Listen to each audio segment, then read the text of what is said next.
So this is an introduction to special right triangles. So some reminders about triangles. First, the sum of the interior angles is 180 degrees. The longest side is opposite the largest angle, and the shortest side is opposite the smallest angle. So if you have a triangle, right, you have a triangle, that's a bad triangle for this example. Let's do this. Let's say we have this. We know that this is the smallest angle, looks like the smallest angle even compared to that. So this would be the shortest side because it was the opposite, right? And this looks to be the largest angle, and so this would be the longest side. Okay, just something to bear in mind as we move through this. Next, if two angles in a triangle are congruent, then the triangle is an isosceles triangle. So if I know that this is congruent to this, that makes it isosceles because it means that the two sides opposite, right, if their angles are tied, that must mean the sides are tied, then those sides are also congruent. By the way, these angles are called base angles. And then the last one is a triangle with a 90-degree angle is called a right triangle. Special right triangles, right? So here's an example of the first one.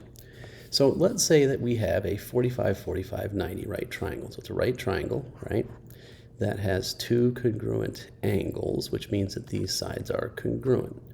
So let's just say, for argument's sake, that this side is this 1 and this side is 1, because if this is 1, they have to be both the same. Meaning, I can figure out the hypotenuse by using the Pythagorean theorem. 1 squared plus 1 squared, or 1 plus 1 is 2, equals hypotenuse squared. So the hypotenuse, we undo squaring with the square root, would be the square root of 2. Okay?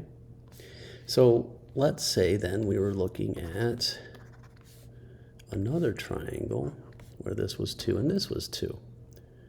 So that would mean 2 squared plus 2 squared equals hypotenuse squared. 2 squared is 4 plus 4 is 8.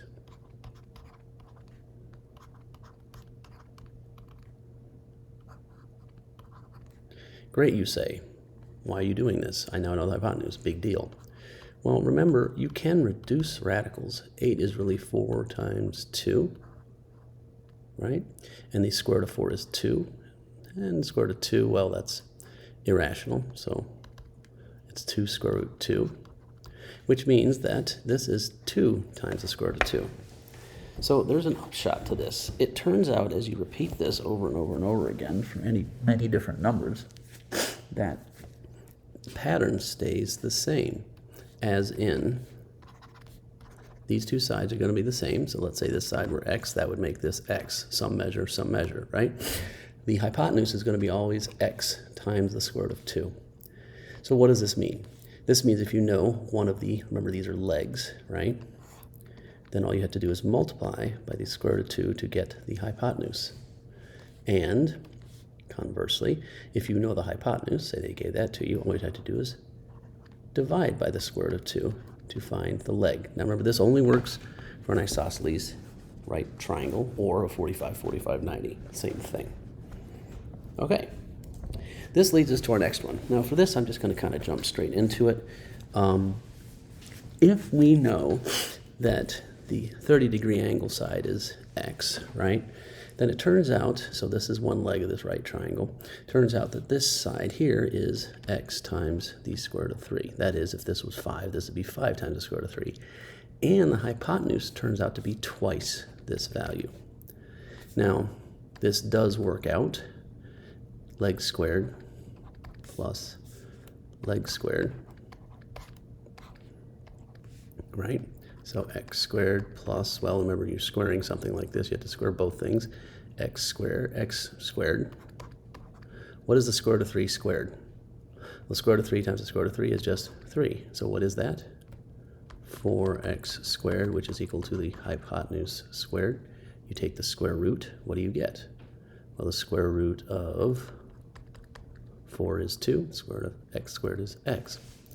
Now what this means is, this is the relationship such that the shortest side opposite the 30-degree angle is always going to be some number. If you double it, so if you know that, you'd multiply by 2 to get the hypotenuse, or multiply by square root of 3 to get the other side. So this works in reverse. If you know this side opposite the 60, the other leg, you divide by the square root of 3 to get this side opposite the 30. If you knew the hypotenuse, then you divide by 2 to find this side. It's all about, this is the linchpin. Ideal case, you know this, because then all you do is double it or multiply by square root of 3. If you knew this side, you'd divide, figure this out, then figure this out. What this means is, in a 45-45-90 or a 30-60-90, if you know these angle measures, then all you need to know is one side length, and you can figure out the rest of them. So let me give you some examples. So let's say, and we'll start with the 45-45-90. So let's say you're given a triangle where you know that this is 90, 45, and 45, and you know that this side length is 3. That's opposite the 45, it's one of the legs. That means the other leg must be 3, and the hypotenuse is 3 root 2. Okay, let's say they give you a triangle labeled as such. What does this mean? Right triangle. This is isosceles, but remember, an isosceles right triangle, 45-45-90, same thing. So let's say they told you that this was 10 times the square root of 2. That would mean that you could figure out these side lengths because you take this and divide by the square root of 2, which would just be 10. Okay. The only way you can make it slightly more complicated is if you had, let's say they told you that this was 5 times the square root of 3, right? Let's say this is a 45-45-90, right? Then you know that this side is 5 square root 3. This side would be 5 square root 3 times the square root of 2. Square root times the square root, well, that means it's the square root of 3 times the square root of 2. That would be the square root of 6. They're both underneath the square root sign, so you can just multiply them. Okay. Let's take a look at some 30, 60, 90 examples. They're a little bit more complicated, but not terribly. Like I said, the ideal case is they tell you that this side is, say, 4. You double that to get the hypotenuse. You multiply by the square root of 3 to get the side opposite the 60, okay? Or if they don't do that, remember these can be pointed any way, right? Let's say they told you this is a right triangle. Let's say they told you that was 60, and this was 5 square root 3. So you know that this is the second largest side, and this must be 30 because that's all that's left, right? Which means you divide this by 5.